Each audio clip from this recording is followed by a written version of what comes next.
Apa jadinya kalau aku bilang second account itu bukan hanya sebagai ruang pelarian, tapi juga sebagai bagian dari pembahasan teori sosiologi modern? Pernah nggak sih kamu lihat temanmu memposting postingannya super perfect di akun utama, tapi di second account isinya curhatan, replay meme, dan upload foto random yang gak jelas? Atau kamu pernah menggunakan second account untuk melampiaskan emosi dengan komentar marah atas konten yang kamu tidak setujui tanpa takut identitasmu diketahui? Ternyata ini dibahas dalam teori interaksionisme simbolik dari George Herbert Mead dan teori dramaturgi milik Calvin Goffman. Kedua teori ini dibahas dalam bukunya George Ritzer, yaitu Teori Sosiologi dari Sosiologi Klasik sampai Perkembangan Terakhir Postmodern. Mead percaya bahwa diri manusia itu tidak muncul begitu saja, tetapi dibentuk melalui interaksi sosial.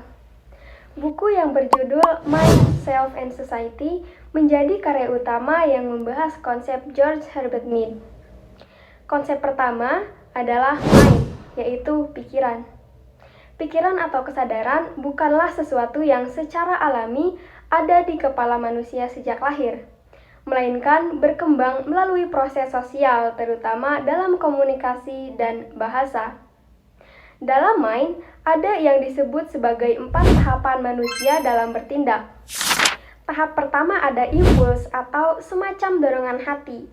Ini adalah kesempatan manusia dalam bertindak, namun bukan sebuah keterpaksaan. Ketika individu melihat postingan di Instagram yang membangkitkan rasa kesal atau marah, ia akan muncul keinginan untuk mengungkapkan pendapatnya secara publik. Tahap 2 ada persepsi. Dalam tahap ini, individu berhenti sejenak untuk mempersepsikan lingkungan sosial dalam akun Instagramnya. Nanti kalau aku komen ini, mama, kakak, teman-temanku, dan lainnya akan melihat komenanku. Mereka akan berpikir negatif tentang aku. Kemudian tahap ketiga ada manipulasi. Disinilah tahap mind bekerja keras.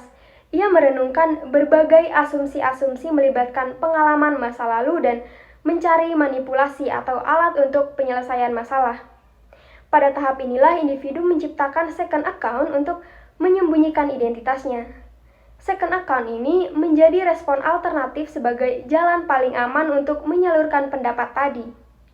Pada tahap terakhir ada penyelesaian atau consummation, yaitu pengambilan tindakan yang memuaskan impuls semula.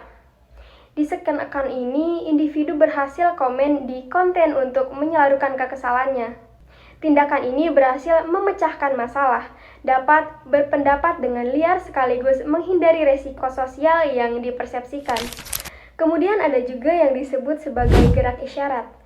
Gerak isyarat atau gestur merupakan cara-cara yang paling mendasar bagaimana kita berinteraksi. Ini adalah gerakan dari individu yang memicu reaksi individu lain. Ada 2 macam gerak isyarat, yaitu yang pertama ada yang disebut sebagai gerak isyarat non-signifikan. Ini biasanya kita sebut sebagai refleks atau tanpa kesadaran penuh. Kemudian yang kedua ada simbol signifikan. Ini dilakukan dengan sengaja secara sadar. Gerakan isyarat yang paling utama adalah bahasa dan vokal yang membangkitkan respon sama pada dirinya sendiri seperti yang dirinya harapkan pada individu lain. Ketika individu menyalurkan kekesalannya di dalam media sosial, ia akan menggunakan teks caps lock yang diharapkan adalah pembaca dapat terprovokasi. Atau ketika kita memberikan dukungan terhadap sebuah konten, biasanya akan komen dengan memberikan emoji api. Ini adalah merupakan contoh dari simbol signifikan. Kemudian ada konsep yang kedua yaitu konsep diri yaitu self. Terdiri dari 2 fase yang saling berinteraksi, yaitu antara diriku atau yang disebut sebagai me dan aku atau yang disebut sebagai I. Di akun utama, individu biasanya sangat menyesuaikan diri dengan apa yang diharapkan sosial dengan menampilkan citra positif dan sesuai norma. Karena individu sadar bahwa setiap unggahan akan dilihat dan dinilai oleh banyak orang.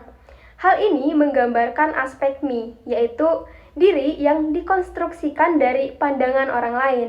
Sebaliknya, second account bisa menjadi ruang ekspresi bagi I, yaitu sisi diri yang lebih alami atau spontan. Di second account inilah individu bisa lebih leluasa berbagi keluh kesah, humor, atau hal-hal yang mencerminkan perasaan sebenarnya. Jika Meet membuka pandangan kita tentang makna dalam interaksi sehari-hari, tapi bagaimana jika seluruh interaksi yang kita lakukan hanyalah sebuah sandiwara belaka? Inilah yang dijawab oleh Erving Goffman dengan teori dramaturginya. Goffman berpendapat bahwa setiap interaksi sosial adalah sebuah pertunjukan di mana individu berusaha mengendalikan kesan yang dibentuk orang lain tentang dirinya. Kita adalah aktor yang memainkan peran kita setiap harinya. Ada yang disebut sebagai panggung depan atau front stage, dan ada juga yang disebut sebagai panggung belakang atau backstage. Panggung depan itu di mana kita sedang tampil, mengikuti naskah dan norma dan nilai sosial yang ada. Dalam fenomena second account, panggung depan atau front stage diposisikan oleh akun utama, sementara akun kedua diartikan sebagai panggung belakang atau backstage. Pada akun utama, individu cenderung memerhatikan bagaimana dirinya tampil di publik digital yang luas. Ia menampilkan citra yang sesuai dengan harapan sosial dengan unggahan yang sopan, estetik, dan berorientasi pada pencapaian, agar mempertahankan kesan positif di depan para followers dan yang melihatnya. Akun utama menjadi arena di mana individu melakukan impression management, yaitu mengontrol informasi diri yang ditampilkan agar mendapatkan kepercayaan atau dukungan dengan identitas yang diinginkan. Sementara, second account mencerminkan panggung belakang atau backstage.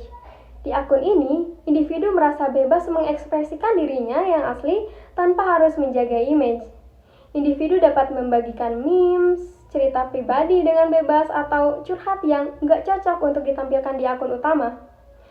Akun yang private menciptakan suasana seperti tanpa penonton, sehingga individu bisa melepas topeng yang biasanya dikenal di ruang publik. Goffman berpendapat bahwa perpindahan akun utama dan akun kedua menggambarkan pergeseran peran sosial di Instagram.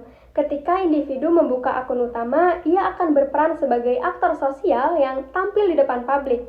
Tetapi ketika ia berpindah ke second account, ia berubah menjadi dirinya sendiri yang lebih jujur terhadap pikirannya sendiri, walaupun second account tidak sepenuhnya bebas dari pertunjukan. Namun, pertunjukan di panggung depan atau akun utama tidak selalu berjalan dengan mulus. Seringkali ada gangguan atau insiden yang mengancam kredibilitas peran yang kita mainkan. Gangguan-gangguan ini bisa menyebabkan kegagalan manajemen kesan, di mana orang lain tiba-tiba melihat kita dari sosok yang kita tampilkan itu sempurna menjadi sosok yang kurang. Pergeseran pandangan drastis inilah yang disebut sebagai stigma. Ada dua stigma menurut Goffman, yaitu yang pertama, stigma yang dapat didiskreditkan, yang biasanya bisa kita sembunyikan. Dan yang kedua adalah stigma yang didiskreditkan, yaitu stigma yang nampak, seperti kekurangan fisik. Kekurangannya lebih sulit untuk disembunyikan, karena biasanya persepsi umum terhadap difabel adalah tidak mampu walaupun ia mampu.